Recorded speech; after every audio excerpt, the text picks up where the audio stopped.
Joe. Eyebrows go up. It must be time to start. Hi there, it's Pete the Hipster King from the Hairy Game Lords, and this week we have been playing this Space Plague from Bamboo Studios, all ready to hit Kickstarter this week. So, what did we think? Stay tuned to find out.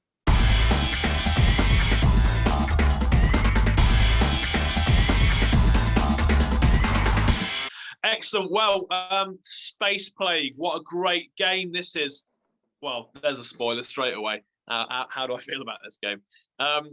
Really, so I was drawn to this game by the artwork and really... I'll just show some bit. Yeah, do that. Love the artwork on this game. I'm Ange the Bearded Lady. I'm a big fan of the artwork.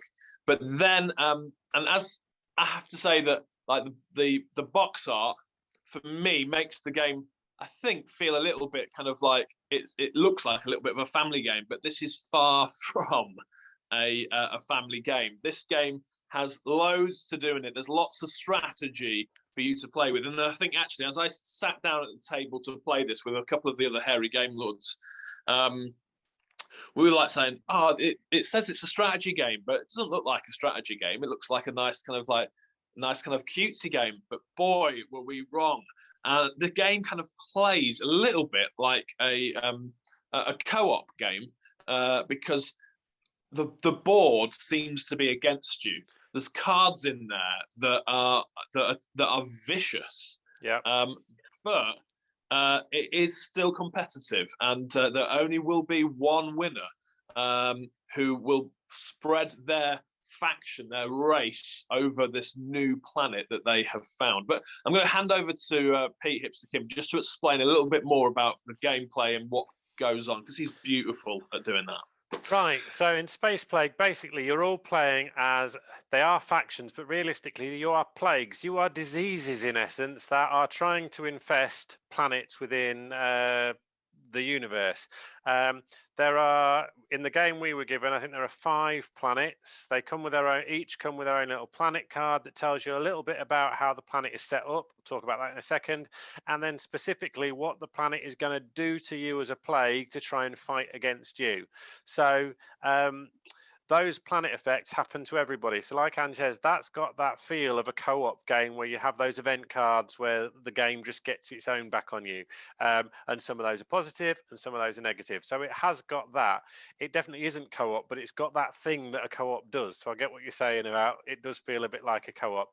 And then basically, so along the bottom here, there is a list. Oh, you can't see it on the screen, but there are little icons, and each one of those icons represents part of the path that you build from your spaceship to having yourself established on the planet's core, if you like. And there are different terrain types, is what they are. They're little cardboard sections that you put out, and you've got things like mountain ranges, you've got water, you've got plant life, that type of stuff. And basically, you're going to be journeying your way across this path from your spacecraft down to the planet's surface and core, where if you're successfully there, that counts as victory points at the end, in essence. And the more of your plague that you get into the planet's core, the more chance you have of winning. So how are you going to do that? Well, this is basically, I guess it's kind of a deck builder, isn't it? I would argue. You start your game with a hand of 6 cards. Here they are. And basically everybody's got the same 6 cards. So you've got 2 cards that allow you to move. One that's fast movement. You can move 2 spaces, either 1 person 2 spaces, 2 people 1 space. You've got a slow movement or protection card, so you can choose to be shielded from effects. You've got the 2 cards that allow you to place 1 plague token into your spaceship. You've got a captain, which is 2 plague tokens. So those are really useful cards. They're quite powerful because obviously that's double the amount for 1 card. And then you've got 1 card that allows you, and this is where I guess you get to more of the engine building element of the game, where you're allowed to buy evolution.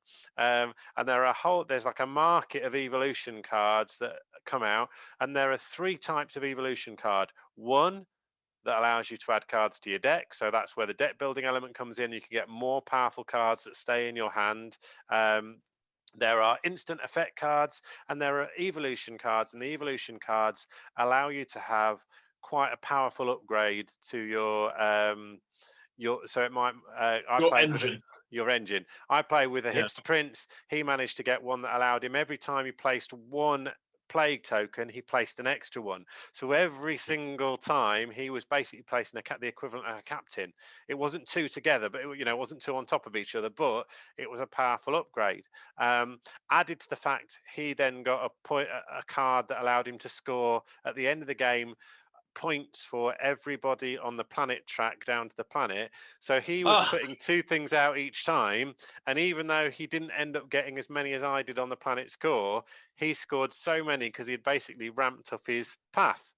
The other thing that you have in this game is you have the planet deck, and the planet deck basically is the way it plays against you. And I really like this mechanic because it does allow strategy, whereas in your standard co-op, you don't know what's coming.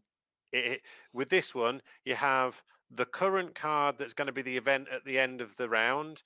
You have the card that is played at the start of the round, which gives you energy in various locations on your planet track. Energy is the resource in the game that you buy your cards with. So as you land on that space, you take the energy from it. So and then you've also got a card that is coming into play. So you've got 3 cards there. Seen that mechanic in quite a few games as well, but it allows you at least some mitigation against that horrible card coming up. Because I'm going to lose all of my plague tokens from my life cards, and there are 2 in this deck, so I'm in real trouble coming up with that. I know that's coming, so I've got a plan. Am I going to move those ones this turn, or am I going to hold back and not get as many to my core, but not lose as many by the card that's going to kill me?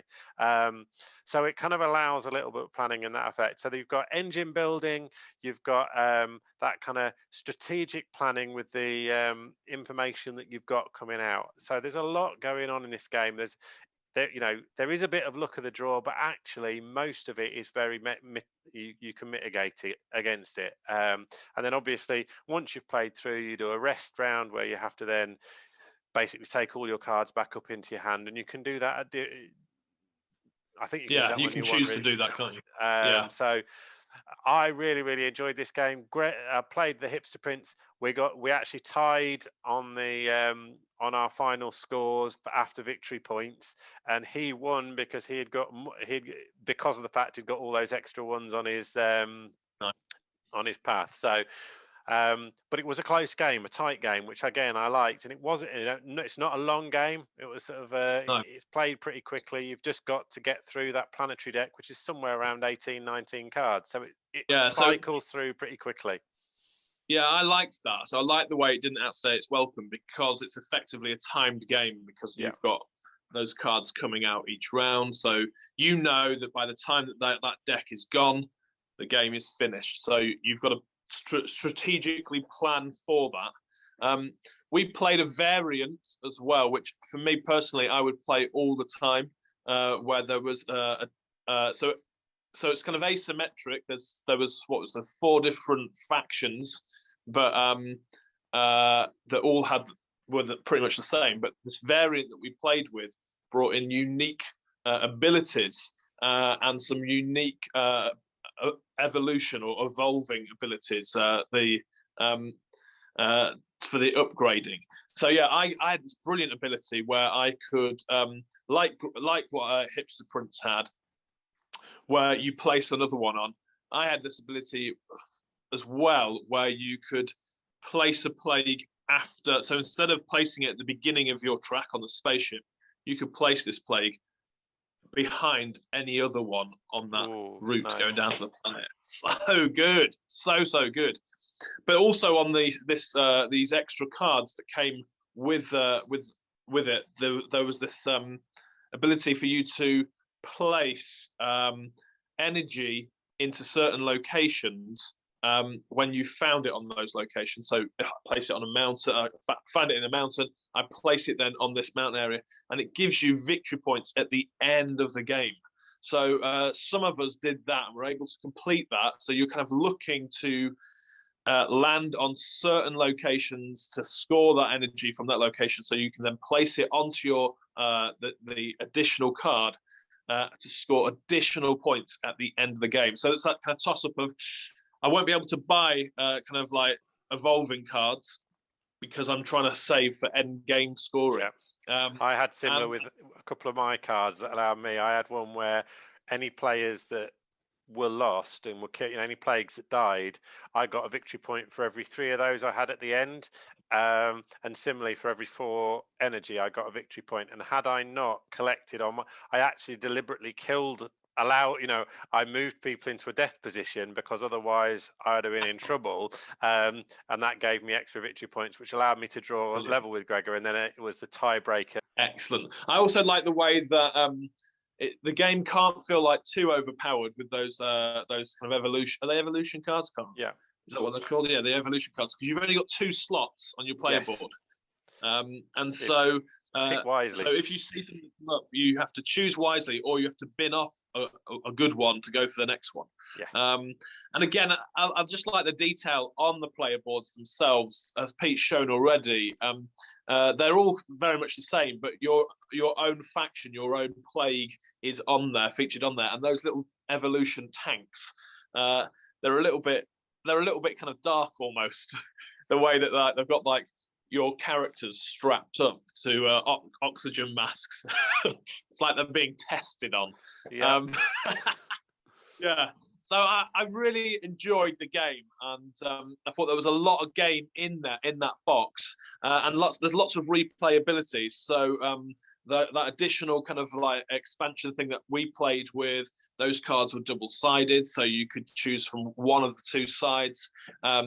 As Pete said, there's loads of different planets that have loads of different effects each round. And different setups in terms of the order. So, and the order is important because, for instance, on this one, there was a card that came up that absolutely was really frustrating because you're sort of setting yourself up to fill that planet track and move a load forward. And then we had one where the card was move anybody on a plant one onto water. Water come and then kill anybody on water. No, move anybody on plant forward a space, then kill anyone on water. On that planet, plant comes before water. So it's an immediate death on that planet. Whereas on another planet, that card won't have the same impact. So it's kind of that knowing, and the beauty is there's no surprise in this game because it's all there in front of you. And actually I was trying to, one of the things I was trying to show in the Hipster Prints was kind of make sure you look at what's coming next and work out because that'll help you decide which action to play. But then, of course, with any hand management game, when you're playing those cards, working out what order to do things is a killer because you end up then with, I've only got this card left. I really need to be doing this. So you've got all those thoughts to have. There's another, and the other thing I liked to bring in a bit of luck, but there's that dice which you can roll instead of going for an evolution, which again, Hipster Prince, lucky roller. I think he rolled the energy thing, which gives you 2 energy. Basically, it's got faces that allow you to place energy onto certain things, but it's also got a 2 energy just as a straight win. And I think he rolled that twice, and you just, oh come on. And again, some of the planet cards allow you to roll the dice as well. So there are, there's lots of opportunities for just those. The planet isn't always nasty to you. Sometimes it provides you with stuff too. So it's not always harsh. And the card I hated the most was the one that got no energy being provided on a round because you just think, I needed, when you've got very little energy on there, and you're thinking, oh come on, you're going to take that lot away from me, and you're not giving me anything. Have a word. But yeah, I really like it. Was nice, and I say it's a simple game to pick up and play. In terms of it's got a lot of really well-known mechanics, but what it does with those is really, really nice. And in a relatively short time frame, I reckon it was probably half an hour for the game. I think it took us, and that was learning the game as we played. Lots of replayability straight out of the box. And that's before you start adding, I'm sure, in a few stretch goals and things. In terms of the prototype quality, it's all nice card. It felt like a relatively finished game. I mean, the card quality, it's relatively thin card in a prototype, but they are linen effect cards for starters. Yeah. Solid thick board on all of the stuff. It's a little bit shiny first time out of the box for a prototype, but again, I think for prototype, this is already feels like a really nice, well-rounded and well-finished game. Add into that final production values, etc. This is a really nice game with a lot of really good mechanics mixed well together. So definitely go and have a look at Space Plague. It's good fun, and don't allow the we like the artwork, but don't see the artwork and think, oh, cutesy. This is not. This is a quality, mid-range, strategic kind of. I say, it's a deck builder with a little bit of the planets trying to get their own engine building in there as well. So a really nice game. Nice meshing of mechanics. Absolutely, yeah, really, really nice. So go check this out on Kickstarter. Definitely. You will not be disappointed. Enjoy.